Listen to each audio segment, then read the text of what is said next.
नाज़रीन आदाब, मैं हूँ युसरा और आप देख रहे हैं MMC न्यूज़ इंडिया। नाज़रीन, आज हमारे साथ बात करने के लिए मौजूद हैं डॉक्टर मुमताज़ आलम रिजवी साहब। नाज़रीन, आज हम बात करेंगे बिल्किस बानो के बारे में। सुप्रीम कोर्ट ने बिल्किस बानो के बारे में फैसला सुनाया है, उस पर कुछ खास बातचीत करेंगे। मुमताज़ साहब, माइनॉरिटी मीडिया सेंटर में आपका बहुत बहुत खैर मकदम है। शुक्रिया। मुमताज़ साहब, बिल्किस बानो के सिलसिले में सुप्रीम कोर्ट ने जो फैसला सुनाया है उसको आप कितना अहम मानते हैं? कल सुप्रीम कोर्ट ने बिल्किस बानो इज्तिमाई आबरूरेज़ी के मामले में एक तारीख साज फैसला सुनाया है और बहुत बड़ा फैसला है, ख़ास तौर से बिल्किस बानो के लिए और उन मुतासरीन के लिए कि जो इस किस्म की लड़ाइयाँ लड़ रही हैं।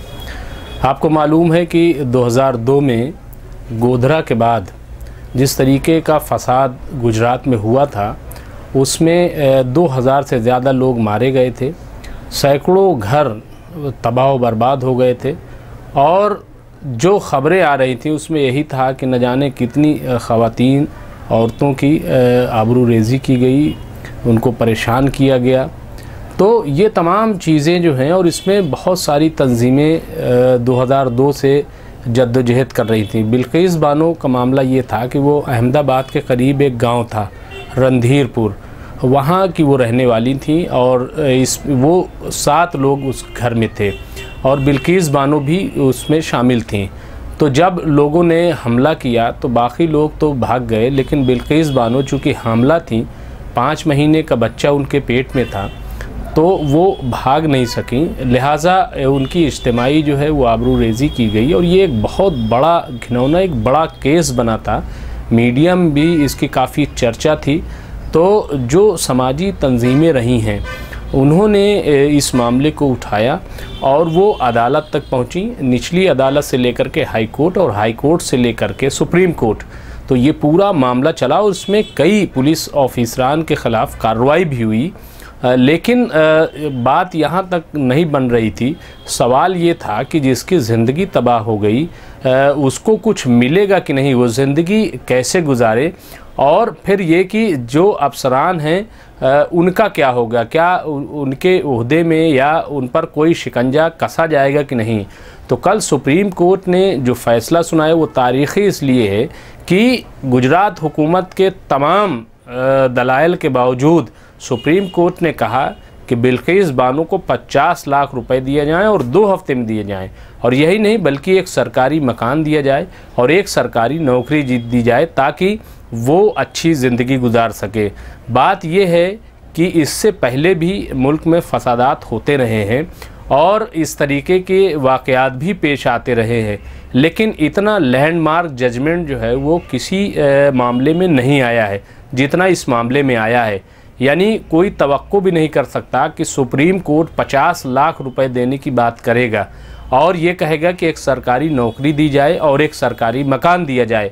तो देखिए, ये हम लोग ज़रूर कहते हैं कि ज़ख्म पे मरहम है, लेकिन मैं इस चीज़ को थोड़ा कम मानता हूँ, कम यकीन करता हूँ, क्योंकि जिस तकलीफ़ से और जिस परेशानी से बिल्किस बानो गुज़री हैं और उन्हें बार बार जिस तरीके से अदालतों में बयान देना पड़ा होगा, वो कितना मुश्किल काम रहा होगा वो हम लोग तसव्वुर भी नहीं कर सकते। एक औरत के लिए, ख़ास तौर से जो पर्दे में रहती हो, उसके लिए ये एक बहुत ही तड़पा देने वाला, दहला देने वाला मामला होता है कि वो अदालत का चक्कर काटे।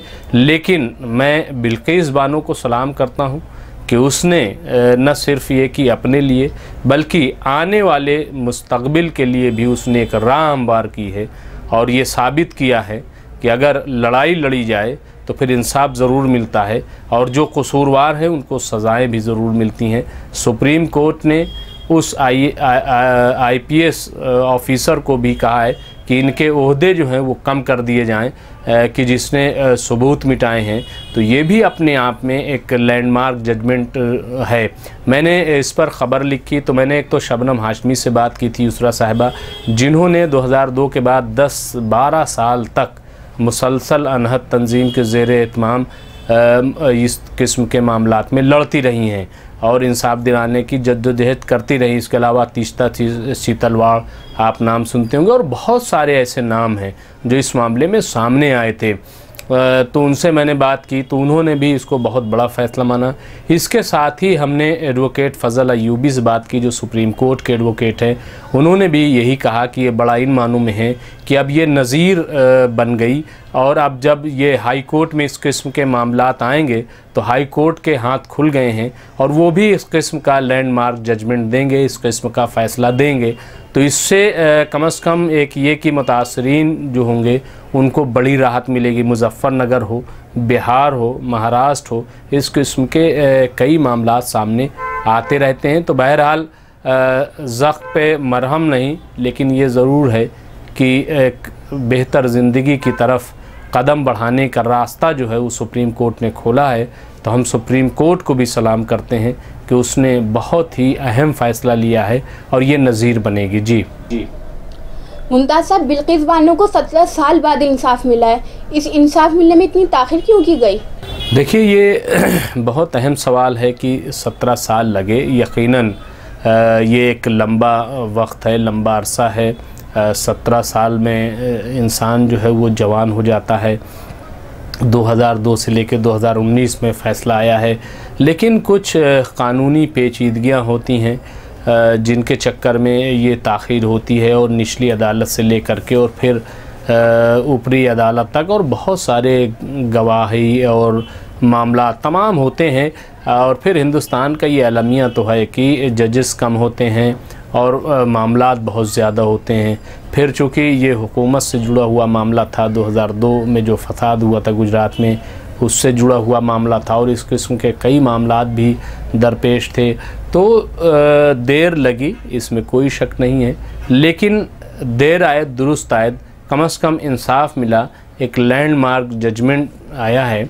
और अब आइंदा जब मेरे ख़्याल से जब कोई ऐसी चीज़ होगी तो उसमें इतनी ताख़ीर नहीं होगी, क्योंकि सामने सुप्रीम कोर्ट का ये फ़ैसला होगा जिसको देख करके चीज़ें जो हैं वो कर दी जाएंगी, फ़ैसला ले लिया जाएगा। चूँकि यहाँ तक पहुँचने में आपको मालूम होगा कि बहुत मराहिल तय करने पड़ते हैं, और जैसा मैंने कहा कि हौसले की बात है ये बिल्किस बानो की, कि वो पूरे हौसले के साथ खातून लड़ती रही, वो घबराई नहीं, डरी नहीं, जबकि उसके लिए जान का भी ख़तरा हो सकता था और तमाम चीज़ें हो सकती थी। तो ये उन औरतों के लिए भी हौसला बख्श है कि जो डरी सहमी रहती हैं अपने इंसाफ के लिए, नहीं, उनके लिए भी एक ये मिसाल बन करके बिल्किस बानो सामने आई हैं कि तुम्हें इंसाफ के लिए लड़ना चाहिए और तुम्हें आखिरी हद तक कोशिश करनी चाहिए। और जब इंसान कोशिश करता है तो उसको अल्लाह की ज़ात से कामयाबी ज़रूर मिलती है। तो बिल्किस बानो को ये कामयाबी उनकी जद्दोजहद से भी मिली है, और इसमें अल्लाह की मर्ज़ी भी शामिल है। तो जो इस किस्म के मसाइल से दो चार ख़वातीन हैं, उन्हें भी चाहिए कि अल्लाह पर यकीन करते हुए जद्दोजहद करें और अपने इंसाफ की लड़ाई लड़ें। जी मुमताज़ साहब, क्या इस फैसले का असर दूसरे मुकदमात पर भी होगा? ये बिल्कुल होगा। जैसा कि मैंने कहा कि मैंने जब बात की वकला से तो उन्होंने यही कहा कि जो इस किस्म के मामले हैं, क्योंकि फसाद पहले भी होते रहे, लेकिन इतना अच्छा और इतना बड़ा मुआवजा कभी किसी को नहीं मिला है, बल्कि 5 लाख और 10 लाख या इस किस्म में उनको टरका दिया जाता है, उनको हटा दिया जाता है, ये कह के तसल्ली दे दी जाती है। लेकिन ये कि 50 लाख रुपए, एक सरकारी मकान, एक सरकारी नौकरी, ये अपने आप में बड़ा फ़ैसला है। तो ये चूँकि नज़ीर बन गए। देखिए, सुप्रीम कोर्ट का जो फ़ैसला होता है वो चूँकि हतमी होता है, आखिरी फ़ैसला होता है। तो जो बहस होती है अदालतों में, निचली अदालत में ख़ास तौर से हाई कोर्ट में और उसके नीचे, तो उनके सामने जो वकील होते हैं वो बहस के दौरान ये पेश करते हैं मुकदमा कि फ़ला सन में फ़ला मुकदमा सुप्रीम कोर्ट में गया था और वहाँ ये इस बुनियाद पर यह फ़ैसला आया था, तो आप फ़ैसला वो क्यों नहीं देते हैं। तो ये जो आप देखती है मुकदमा तैयार किया जाता है और तमाम चीज़ें, तो दरअसल वकील का काम यही होता है कि वो जो मुकदमात होते हैं उनको सामने रख करके एक नया मुकदमा तैयार करता है और उसकी बुनियाद पर डिग्री होती है। तो यकीनन ये फ़ैसला जो है वो बहुत इम्पॉर्टेंट है और आने वाले दिनों में इस फ़ैसले का बहुत जो है असर दूसरे मुकदमात में पड़ने वाला है। मुमताज़ साहब बहुत बहुत शुक्रिया। शुक्रिया। नाज़रीन, आज हमारे साथ बात करने के लिए मौजूद थे डॉक्टर मुमताज़ आलम रिजवी साहब। नाज़रीन, हम फिर हाजिर होंगे कुछ बड़ी खबरों के साथ। तब तक के लिए हमें दीजिए इजाज़त और देखते रहिए MMC न्यूज़ इंडिया और हमारे चैनल को ज़्यादा से ज़्यादा सब्सक्राइब कीजिए। शुक्रिया।